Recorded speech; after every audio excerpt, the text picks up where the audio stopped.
प्रगतिशील लेखक संघ इकाई बस्ती के तत्वाधान में स्वीडन निवासी सुरेश पांडे का रचना संसार विषयक गोष्ठी का आयोजन प्रेस क्लब के सभागार में संपन्न हुआ। कार्यक्रम का संचालन के एसएसएम कॉलेज के प्राचार्य मुकेश मिश्र ने किया। उन्होंने कहा कि सुरेश पांडे जी स्वीडन में रहकर अपने देश एवं समाज को नहीं भूले। उनकी प्रगतिशील कृतियां यादों के इंद्रधनुष, आंगन की दीवार एवं मुस्कुराता रूप तेरा इसी का जीता जागता प्रमाण है। डॉक्टर अजीत श्रीवास्तव ने कहा कि सुरेश पांडे जी का साहित्यिक यात्रा में भारत भूमि से जुड़े अनेक आयोजनों को समाहित किए हुए हैं।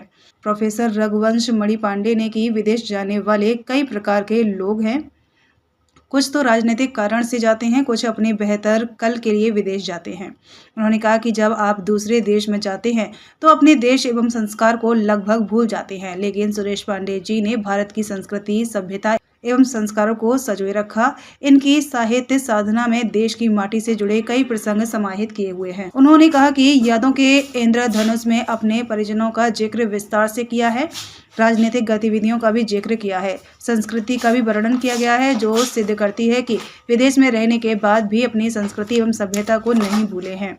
कार्यक्रम में डॉक्टर अखंड प्रताप सिंह, अर्चना श्रीवास्तव, लक्ष्मी अरोरा, प्रतिमा श्रीवास्तव, राजेंद्र सिंह राही, बीके मिश्र सहित अनेक कर्मा देवी समूह के छात्र छात्राएं मौजूद रहे। वे लोग विदेश जाते हैं, वे राजनीतिक लोग विदेश जाते हैं जो कतिपय राजनीतिक कारणों से अपने देश में नहीं रह पाते। दूसरे शब्दों में वे निर्वासित लोग होते हैं जो बाहर जाकर के रहते हैं, जो अनेक राजनीतिक कारणों से अपना देश छोड़ते हैं और दूसरे देश में जाते हैं। उदाहरण के लिए दलाई लामा तिब्बत छोड़ करके हिंदुस्तान में लंबे समय से पड़े हुए हैं। इसी तरह से बहुत से राजनीतिक लोग हैं जो दूसरे देशों में शरण लेते हैं। अभी बांग्लादेश में जो घटनाएं घटी हैं उसके बाद शेख हसीना भारत में शरण लिए हुए हैं। तो एक तो ये लोग होते हैं जो तमाम राजनीतिक कारणों से, तमाम कष्टकारी कारणों से अपना देश छोड़ करके दूसरे देश में जाते हैं। लेकिन ऐसे लोग भी बहुत से होते हैं जो दूसरे देशों में अपनी इच्छा से जाते हैं। वे वहां पर एक बेहतर जीवन की तलाश में जाते हैं। वे वहां जाते हैं ताकि वे एक अलग किस्म का जीवन जी सकें। ये दो प्रकार के लोग होते हैं।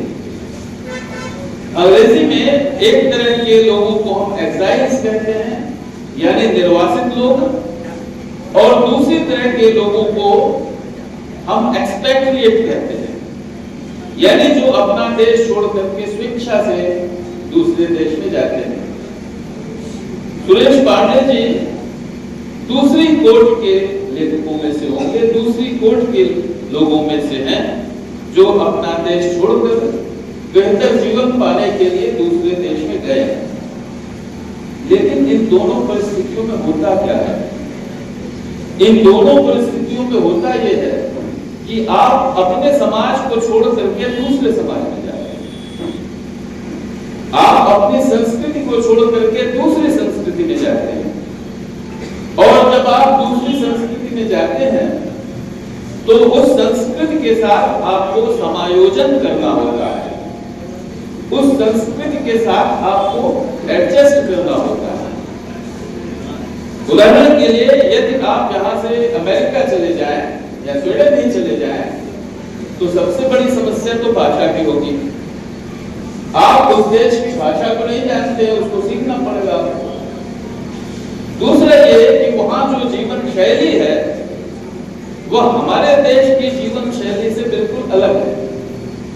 तो इसलिए उस जीवन शैली के साथ आपको तादात्म्य स्थापित करना होगा, उस जीवन शैली के साथ आपको जीना होगा। और साथ ही साथ वहां क्या होगी? आपकी तमाम स्मृतियां होंगी, आपके तमाम संस्कार होंगे, आपका धर्म होगा, आपका विचार होगा। तो यहाँ एक तरह का एक एक गत्यात्मकता, एक तरह का डुअलिज्म, एक तरह का द्वैत आपको दिखाई देता है।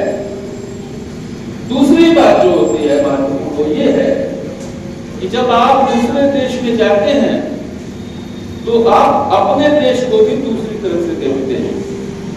आप अपने देश में हैं, आप और किसी देश को नहीं जानते, तो ऐसे में आपको लगता है जो कुछ भी जीवन है वो यही है।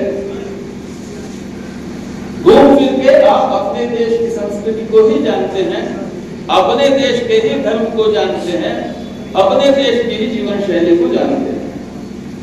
लेकिन जब आप दूसरे देश में जाते हैं तो आप अपने देश की संस्कृति को भी दूसरी तरह से देखने लगते हैं, आप अपने देश के जीवन को भी दूसरी तरह से देखने लगते हैं, आप अपने देश के समाज को भी दूसरी तरह से देखने लगते हैं। कहने का मतलब ये है कि आप दो संस्कृतियों के बीच में अपनी संस्कृति की तुलना करने लगते हैं। आप इस चीज को देख सकते हैं कि आपके देश में क्या गड़बड़ियां हैं, दूसरे देश में किस तरह की चीजें हैं, वहां क्या कमियां हैं, तो एक तरह का मूल्यांकन आप कर पाते हैं, अपनी संस्कृति का मूल्यांकन कर पाते हैं, अपने समाज का मूल्यांकन कर पाते हैं और दूसरे देश के समाज का भी मूल्यांकन कर पाते हैं। सुरेश पांडे जी की जो पहली पुस्तक थी यादों के इंद्रधनुष, यदि आप इस पुस्तक को पढ़ें तो आपको ये सारी चीजें साफ साफ दिखाई देती हैं। इस पुस्तक के प्रारंभ में सुरेश पांडे जी ने अपने पारिवारिक पृष्ठभूमि का वर्णन किया है कि उनका परिवार किस तरह का था, उनके पिता किस तरह के थे, उनके परिजन किस प्रकार के थे। इन चीजों का वर्णन उन्होंने किया है और काफी विस्तार से किया है। फिर उसके बाद उन्होंने अपने छात्र जीवन और फिर जो भारत में राजनीतिक गतिविधियां हो रही थी उनका भी वर्णन किया है। उन राजनीतिक गतिविधियों को जो मेरी आयु के लोग हैं इस सभागार में, उन्होंने उन चीजों को देखा होगा। उदाहरण के लिए इमरजेंसी, आपातकाल, इसे जो युवा पीढ़ी है उसने तो नहीं देखा होगा, लेकिन जो पुरानी पीढ़ी है उसने आपातकाल को देखा होगा। उस आपातकाल का ठीक तरह से वर्णन है। इसी प्रकार उस समय की जो संस्कृति थी उसका वर्णन है।